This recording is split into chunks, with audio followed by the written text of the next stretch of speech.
Demek kardeşin öldü ha? Söylendiğine göre kız kardeşin ve baban... İkisi de öldü.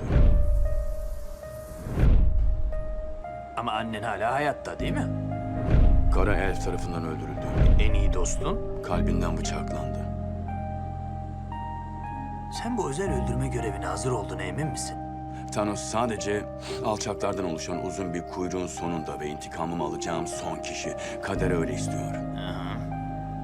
Peki ya yanılıyorsan? Eğer yanılıyorsam o zaman daha ne kaybedebilirim ki?